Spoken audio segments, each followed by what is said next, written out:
નમસ્કાર સાહેબ.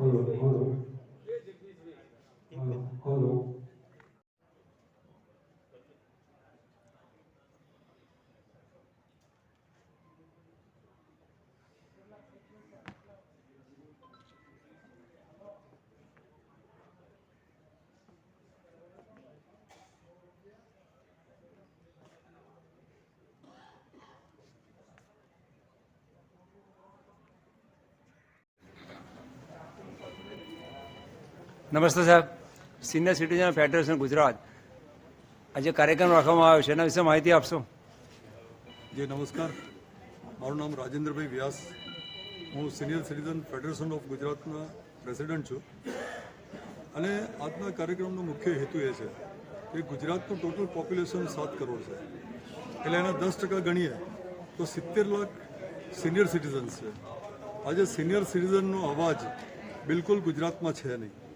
આજે સિનિયર સિટીઝનના ઘણા બધા પ્રશ્નો છે, નાના મોટા ઘણા બધા પ્રશ્નો છે, જેમ કે આજે નોન પેન્શનરને પેન્શન મળે એટલે રાહત મળે, રેલવે, ટ્રેન, પ્લેન અને એસટીમાં આજે કન્સેશન મળે, આજે એક આયોગ બને.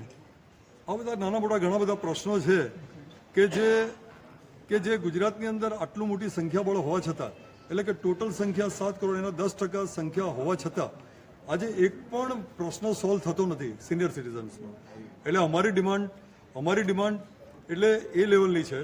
અને અમે વિનમ્રતાથી, અમે કોઈ નેગેટિવ બાબતમાં નથી આવવા માંગતા, અમે વિનમ્રતાથી વિનંતી કરીશું સરકારને કે અમારું એક આયોગ બને, અમારું એક નોન પેન્શનરને રાહત મળે, સોશિયલ સેફટી અને સોશિયલ સિક્યુરિટી બાબતની વાત બને, મેડિકલ, આજે સિનિયર સિટીઝનને મેડિકલ દર મહિને મેડિસિન ફ્રી મળે અને મહિનામાં 2 વખત એમનું ચેકઅપ થાય, અને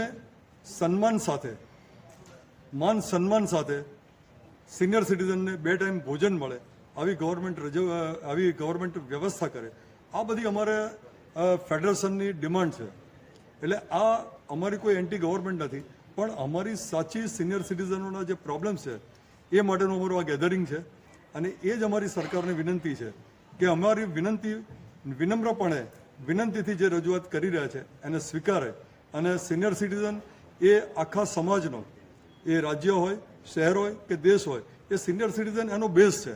એટલે સિનિયર સિટીઝન પોતાની જિંદગીના અમૂલ્ય સમયો આપ્યા છે, અમૂલ્ય જિંદગીના વર્ષો આપ્યા છે, અને પોતાની આર્થિક મૂડી પણ આજે, જેમ કે બેંકની અંદર જોવા જઈએ તો આજે બેંકની અંદર પણ 20 થી 30% સિનિયર સિટીઝનોની ડિપોઝિટ હોય છે.